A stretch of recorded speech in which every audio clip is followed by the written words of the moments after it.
तो क्या पूछ रही थी तुम? अष्टक अष्टक नियम सबसे पहले जान लीजिए। अष्टक नियम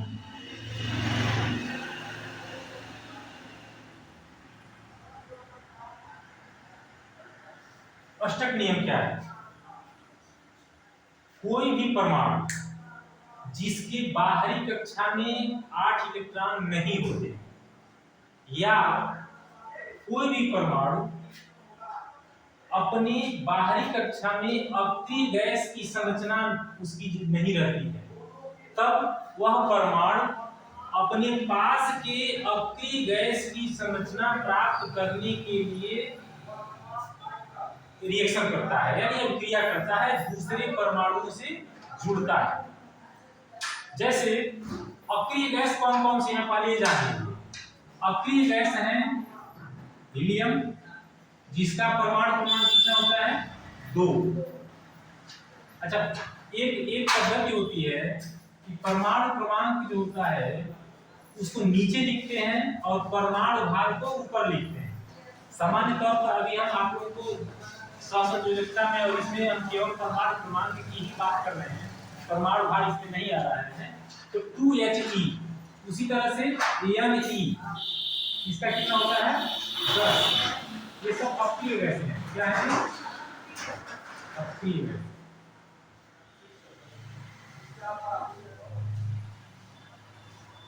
इसका नाम भी जैसे आप देखो अक्रिय गैस है, यानी ये गैसें अभिक्रिया नहीं करती है। ठीक है, तो हीलियम हो गया, नियान हो गया, आर्गन हो गया। आर्गन का कितना होगा? 18। Helium, neon, argon, krypton. Krypton का अब देखिए 2 में 8 जोड़ा और फिर 8 में 10 में 8 जोड़ा 18। तो आप लोगों को ये पता है कि पहले जो आवर्त सारणी है उसमें पहले आवर्त में 2 तत्व होते हैं, दूसरे वाले में 8 होते हैं। तो इसमें 2 और 8 जोड़ा तो लास्ट में आ गया, दूसरे आवर्त 10 हो गया। फिर तीसरे आवर्त के अंतिम में 8 जोड़ दोगे तो 18, यानी तीसरे आवर्त में भी 8 ही होता है, लेकिन चौथे आवर्त में 18 होता है। हम लोग बताए थे 2 8 8 18 18 32 32 7 आवर्त होते हैं। तो सातों आवर्त में पहले आवर्त में 2, दूसरे आवर्त में 8, तीसरे आवर्त में 8, चौथे में 18, पांचवें में 18, छठवें और सातवें में 32 32 होता है। तो हम यही तक अभी काम चला ले रहे हैं। तो इसमें 18 जोड़ोगे तो कितना हो जाएगा? 18 गुना 36। अब बेटा जो भी इसके इर्द गिर्द परमाणु होते हैं ना, तो इसको छोड़कर हीलियम को छोड़, यदि हीलियम का हम इलेक्ट्रॉनिक विन्यास लिखें तो क्या होगा? केवल 2। पहली कक्षा यानी जो K कक्षा है सब में 2 2 रहेगा ना, 2 2 2। अब Kl यानी दूसरी कक्षा में कितना हो जाएगा? इसका 0। इसका कितना हो जाएगा? 8। इसका कितना हो जाएगा? 2 8। और अब इसमें Kl M, तो इसमें भी 0 0, यानी इसकी कक्षाएं होती ही नहीं है। इसमें क्या हो जाएगा? इतने ही तक, दूसरे तक ही है। तीसरा इसमें 8 हो जाएगा। आप लोग 20 तक के लिए बतलाए थे ना सूत्र कि 2 8 8 2 होता है। 20 तक यदि आपको इलेक्ट्रॉनिक विन्यास लिखना हो तो कोई भी परमाणु 2 8 8 2 हो जाएगा। अच्छा, 30 तक आप लोगों को बतलाए थे, तो 30 में क्या होता है? 2 8 और यहाँ पर 2 फिर 18। ठीक है ना? जब ये 18 हो जाता है तो यहाँ पर 36 है। तो देखिए 2 8 18 और ये चूंकि चौथे आवर्त का है तो चौथे इसके पास 4 क्या होंगे? 4 कक्षाएं होंगी, मुख्य कक्षाएं 4 होंगी। तो इसमें पहले वाले में 2 भरेगा, दूसरे वाले में 8, तीसरे वाले में 18 और जितना बचा, कितना बचा? 2 8 18 और 10 कितना हो गया? 28 और अंत में फिर 8 है। KLMN और उसके बाद O फिर P, क्या हो गया? 1 2 3 4 5 6 KLMNOPQ 7 तक होता है। तो हमको इतने तक ही जरूरत होती है, उसके आगे हम लोग को अभी जरूरत नहीं है। तो यहाँ पर यदि हम 36 की बात करें, 36 किसका है? क्रिप्टन का। तो आप देखो 2 8 18 ये 20 वाला क्योंकि अपनी गैस नहीं है, 20 वाला अपनी गैस नहीं है, जो अपनी गैस है उसका आपने देख लिया, इसका केवल 2, इसका 2 8 2 8 8 और 2 8 18 ये संरचनाएं होती हैं अपनी गैस में। अब जो भी बेटा इसके इर्द गिर्द जो भी परमाणु होंगे वो क्या करेंगे? वो अपने नजदीक की अपनी गैस की संरचना प्राप्त करना चाहते हैं। तो अष्टक नियम इसलिए कहा जाता है इसको, हालांकि यह हीलियम वाला अपवाद हो जाता है क्योंकि इसके बारे में अच्छा तो पाठ नहीं है। तो हाइड्रोजन को जब हम लिखते हैं, उदाहरण अभी मैं बता रहा हूँ, हाइड्रोजन को लिखते हैं तो हाइड्रोजन का परमाणु कितना? 1। तो इसका तो एक ही हुआ ना। तो अब इसके बाहरी कक्षा में 8 इलेक्ट्रॉन तो नहीं होंगे, तो यह किसकी संरचना प्राप्त करना चाहता है? हीलियम का। यानी इसके पहले ही कक्षा में केवल एक ही इलेक्ट्रॉन इसको मिल जाए तो इसका अष्टक नियम, यानी वो उसको अष्टक नियम नहीं कहेंगे, आप अष्टक नियम का ही अपवाद है, ठीक है ना।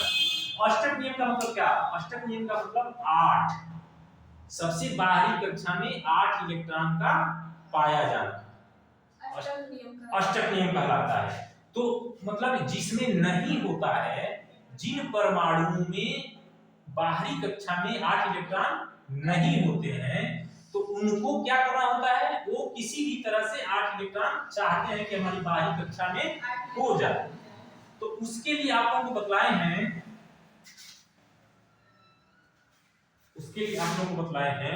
कि जब धातुएं होती हैं, समझिए इसको, धातुएं होती हैं तो धातुएं क्या करती हैं? धातुएं इलेक्ट्रॉनों का त्याग करती हैं। कल हम लोग बात कर रहे थे कि धातुओं की जो संयोजकताएं होती है या तो 1 2 या 3 होती हैं। तो यह 1 2 या 3 होती हैं, तो यह धातुएं 1 या 2 या 3 इलेक्ट्रॉन बाहरी कक्षा में 1 या 2 या 3 इलेक्ट्रॉन होता है, ठीक है ना। जो भी 4 इलेक्ट्रॉन जब होगा ना बाहरी कक्षा में, 4 5 6 7 या 8, तो वह क्या होती है? वो सब अधातुएं हो जाती हैं। तो ये ध्यान रखो कि धातुएं सहसंयोजक बंध नहीं बनाती, वह अपना 8 इलेक्ट्रॉन पूरा करने के लिए इलेक्ट्रॉनों का त्याग करती हैं, यानी वो दे देती हैं। तो दे देती हैं तो ये क्या बना लेती हैं?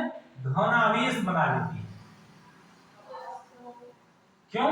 क्योंकि इलेक्ट्रॉन का त्याग कर दिया तो प्रोटॉनों की अधिकता हो जाती है नाभिक में, इसलिए धन आवेश हो जाता है। वो बदला चुके हैं। तो हमको यहाँ पर जो पढ़ना है अष्टक नियम में, सिर्फ ये जानना है कि कोई भी परमाणु, इसको आप लिख सकते हो, किसी परमाणु की बाहरी कक्षा में, किसी परमाणु की बाहरी कक्षा में 8 इलेक्ट्रॉन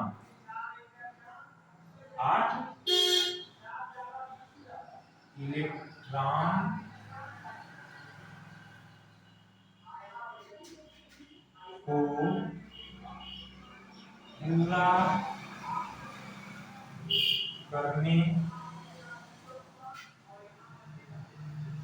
का नियम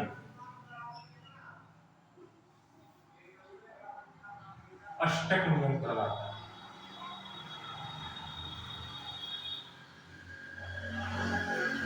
अष्टक नियम कहलाता है, ठीक है ना। ये आपका यहाँ से आप बना लीजिएगा।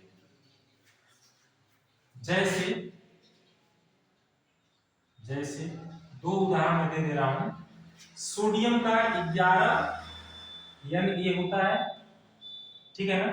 तो 11 Na होता है, तो अब इसका इलेक्ट्रॉनिक विन्यास लिखोगे तो क्या होगा? 2 8 2 8 10 हो गया, कितना बचा? 1। अब मैंने बताया अभी कि जब भी बाहरी कक्षा में 1 2 या 3 इलेक्ट्रॉन तक आए तो वह इलेक्ट्रॉनों का त्याग करना चाहता है। यानी सोडियम क्या करता है, एक इलेक्ट्रॉन ये भी हटा देगा तो इसकी बाहरी कक्षा दूसरी हो जाएगी और इसमें 8 इलेक्ट्रॉन पूरा हो जाएगा। तो यह क्या करता है, सोडियम Na+ बनाता है। Na+ जब बनाता है तो इसका इलेक्ट्रॉनिक विन्यास 2 8 हो जाता है, यानी एक इलेक्ट्रॉन का त्याग कर देता है। क्यों प्लस बनाता है बेटा? थोड़ा सा मैं बतलाता हूं। यहाँ पर प्लस इसलिए बनाता है कि सोडियम का जो परमाणु क्रमांक 11 है, यहाँ पर देखिए 11 है, तो 11 परमाणु क्रमांक का मतलब यहाँ पर होता है कि इसके नाभिक में प्रोटॉनों की संख्या 11 और इस परमाणु में जब परमाणु रहता है तब बतला है, परमाणु रहता है तो इलेक्ट्रॉन की संख्या भी 11 होती है। चूंकि परमाणु क्रमांक प्रोटॉनों की संख्या के बराबर होता है और जितने प्रोटॉन होते हैं उतने ही इलेक्ट्रॉन भी होते हैं, ठीक है। अब यह बेटा 11+ आवेश होता है और यह माइनस आवेश होता है, क्लियर। तो जब एक इलेक्ट्रॉन निकल जाता है तो यहाँ पर देखो 11+ नहीं ना निकला, प्रोटॉन तो निकल नहीं रहा है, क्या निकल रहा है, इलेक्ट्रॉन निकल रहा है। तो एक इलेक्ट्रॉन निकल गया तो यहाँ पर कितना बचा, 10 इलेक्ट्रॉन बच गए, 2 8 बच गए। तो अब प्लस कितना अधिक हो गया, 11+ है 10 माइनस है तो प्लस कितना अधिक हो गया, a, यानी इलेक्ट्रॉनों की संख्या कम हो गई ना, तो आवेश जो होता है बेटा एक अधिक हो जाता है, कौन सा, प्लस वाला। 11 रह गया, ये 10 ही रह गया, तो इसलिए यह आवेश बना देता है, धन आवेश बनाते हैं। तो जितने भी धातुएं यानी जो इलेक्ट्रॉन का त्याग करते हैं वो क्या बनाते हैं, धन आवेश बनाते हैं। जितना इलेक्ट्रॉन त्याग करेंगे उतना धन आवेश बनता चला जाएगा। जैसे अभी यहाँ पर कितना बना, 1 या Na+ बना, ठीक है। अभी आप Mg का उदाहरण यहीं पर देख लीजिए, इसको लिखते चलिए। Mg का उदाहरण, Mg का कितना होता है, 12। अब 12 का मतलब होता है बेटा कि इसके नाभिक में प्रोटॉनों की संख्या कितनी होती है, 12। जितना परमाणु क्रमांक उतना ही प्रोटॉन, तो Mg में प्रोटॉनों की संख्या 12। अब प्रोटॉनों की संख्या क्या है, धन है, प्रोटॉन क्या होते हैं, धन आवेश होते हैं। अब इसका यदि इलेक्ट्रॉनिक विन्यास लिखोगे तो इलेक्ट्रॉनिक विन्यास 2 8 2।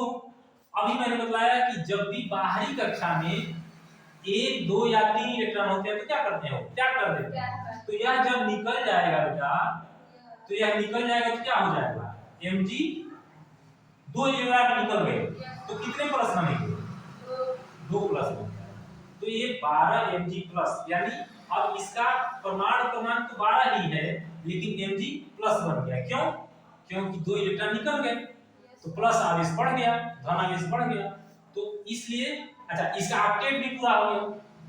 तो जो इलेक्ट्रॉन अब इस यानी 2 या 1 क्या कहलाता है, सोडियम की संयोजकता 1 होती है और मैग्नीशियम की संयोजकता 2 होती है, क्लियर। 3 वाला एल्युमिनियम है, 3 वाला एल्युमिनियम है। एल्युमिनियम का परमाणु क्रमांक कितना होता है, 13। इसका इलेक्ट्रॉनिक विन्यास क्या होगा, 2 8 3। तो उस सूत्र के अनुसार कि 1 2 3 रहेगा तो क्या होगा, इलेक्ट्रॉन को त्याग करेगा, तो जब ये 3 निकाल देगा तो प्लस कितना हो जाएगा, 3 हो जाएगा। तो क्या बनाएगा ये Al+++, यानी एल्युमिनियम 3+ के साथ धन आयन बनाता है। अब जब यह 3 निकल गया तो इसके बाहरी कक्षा में 8 पूरा हो गया कि नहीं हो गया, इसमें 2 निकल गया तो इसके बाहरी कक्षा में 8 पूरा हो गया कि नहीं हो गया। तो ये प्लस प्लस हो जाएगा, जितना इलेक्ट्रॉन निकलेगा उतना यहाँ प्लस हो जाएगा और बाहरी कक्षा में 8 इलेक्ट्रॉन हो भी गया, तो यह हो गया ना। तो ये अष्टक नियम है बेटा, किसी भी परमाणु के बाहरी कक्षा में जब 8 इलेक्ट्रॉन नहीं होते हैं तो 8 इलेक्ट्रॉन को पूरा करने का जो नियम है वही अष्टक नियम कहलाता है। सामान्य सा नियम है कि बाहरी कक्षा में देखो भगवान, हाँ यहाँ ध्यान दीजिए, समझ में आया कि नहीं आया। तो अष्टक नियम यह है। अब ये तो धातुओं का उदाहरण हो गया, जरा अधातुओं के उदाहरण देखिए। तो अधातुओं के उदाहरण जो है, कोई भी अधातु, जैसे कार्बन भी अधातु है। सबसे पहले हम कार्बन ही पढ़ रहे हैं, तो कार्बन का कितना होता है बेटा, 6 परमाणु क्रमांक होता है। इसका मतलब है कि इसके नाभिक में इलेक्ट्रॉनों की संख्या कितनी होगी? 6। नाभिक में इलेक्ट्रॉन नहीं होते हैं, नाभिक में प्रोटॉन होते हैं, तो प्रोटॉनों की संख्या 6p और उतना ही इलेक्ट्रॉन होते हैं। तो लेकिन हम क्या लिखते हैं? इलेक्ट्रॉनिक विन्यास लिखते हैं, यानी इलेक्ट्रॉन का विन्यास। सबसे पहली कक्षा में कितने हो जाएंगे? 2, दूसरी कक्षा में 4। अब इसको अपना अष्टक पूरा करने के लिए क्या करना है? 4 बाहरी कक्षा में है।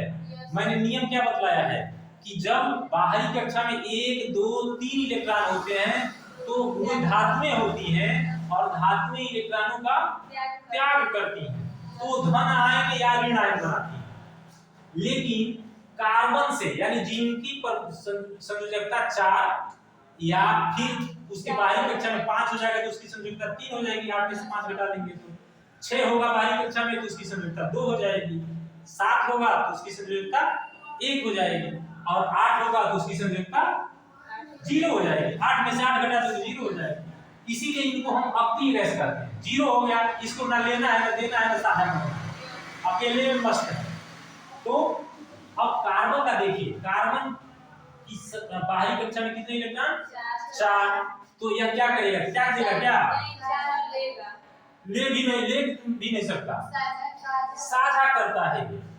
हाँ, ये साझा करते हैं। तो ये अधातुएं हैं, ये भी ध्यान दीजिए कि ये अधातुएं हैं जिनके बाहरी कक्षा में 4 होगा या -3, -2, -1 होगा, वो अधातुएं होती हैं। और अधातु का अधातु से जब रिएक्शन होता है तो क्या होता है? साझा होता है, यानी सहसंयोजक बंध बनता है। तो अब यहाँ पर इलेक्ट्रॉनों का लेन देन नहीं होगा, इलेक्ट्रॉनों का साझा होगा। आप लोगों को पहले भी बता चुके हैं कि इलेक्ट्रॉनों का जब लेन देन होता है, कोई देता है और कोई लेता है, तो वहां पर क्या, कौन सा बंध बनता है? आयनिक बंध बनता है। ध्यान दो, लेन देन यानी कोई देता है या कोई लेता है तो क्या होगा? आयनिक बंध बनेगा। और जहां पर साझा होता है वहां पर सहसंयोजक बंधन। सहसंयोजक बंध यानी ऐसा बंधन जिसमें सहसंयोजन हो, दोनों का की सहभागिता हो, दोनों उसमें भाग लेते हैं, ऐसे बंध को हम सहसंयोजक बंध कहते हैं। तो कार्बन कहीं पर भी होगा वह क्या सा बंध बनाएगा? सहसंयोजक बंध बनाता है। ठीक है, तो अष्टक नियम इसमें 8 इलेक्ट्रॉन पूरा करने के लिए क्या करेगा? ये 4 इलेक्ट्रॉन का, अपने 4 का और दूसरे से 4 लेकर 4-4 इलेक्ट्रॉन का साझा होता है। 4-4 इलेक्ट्रॉन का साझा होता है। अब कोई पूछे कि कितने इलेक्ट्रॉन का साझा कोई परमाणु कर सकता है, ये प्रश्न बन सकता है। नहीं, कार्बन का नहीं, कोई भी परमाणु जो अधातुएं हैं जो साझा करती हैं, जैसे हाइड्रोजन है वो साझा करता है, ऑक्सीजन है वो साझा करता है। तो जो ये प्रश्न हो सकता है कि कोई परमाणु कितने इलेक्ट्रॉन का साझा करता है, तो कोई भी परमाणु जितना उसका, जितनी उसकी संयोजकता होती है उतने इलेक्ट्रॉन का वो साझा करता है। जैसे कार्बन कितने इलेक्ट्रॉन का साझा करेगा? 4 इलेक्ट्रॉन का साझा करेगा। ऑक्सीजन का बतलाइए, आप बताइए। ऑक्सीजन का इलेक्ट्रॉन विन्यास क्या होगा? 2, 6। इसकी संयोजकता कितनी हो जाएगी? संयोजकता कितनी हो जाएगी? 8 में से 6 घटाएंगे क्या होगा? 2। तो यानी A मान -2, तो इसकी संयोजकता 2 हो गई, तो कितने इलेक्ट्रॉन का साझा करेगा? ये 2 का ही साझा करेगा। ध्यान दो कि जितनी संयोजकता, यहाँ पर लिख लो, बाहर रहेगा उतना नहीं, जितनी संयोजकता बाहर रहेगा तो 8 पूरा करने के लिए कितने इलेक्ट्रॉन की जरूरत है? तो 2 का साझा करेगा।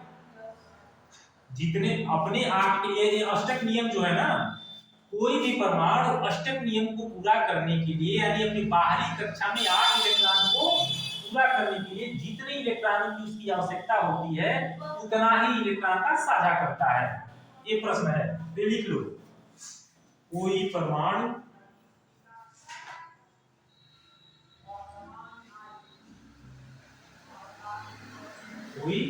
परमाणु अपने बाहरी कक्षा में 8 इलेक्ट्रॉन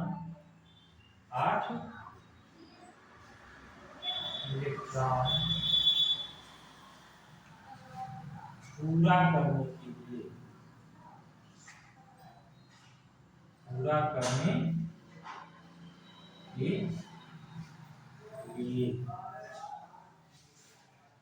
जितने इलेक्ट्रॉनों की आवश्यकता होती है, कोई परमाणु अपनी बाहरी कक्षा में 8 इलेक्ट्रॉन पूरा करने के लिए जितने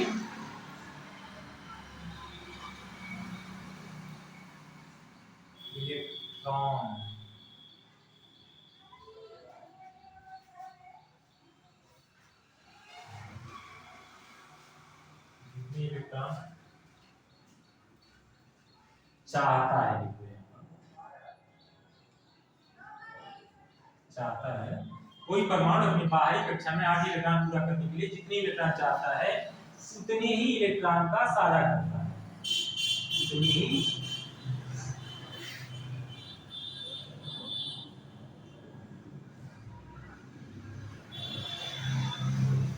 इलेक्ट्रॉन का साझा करता है।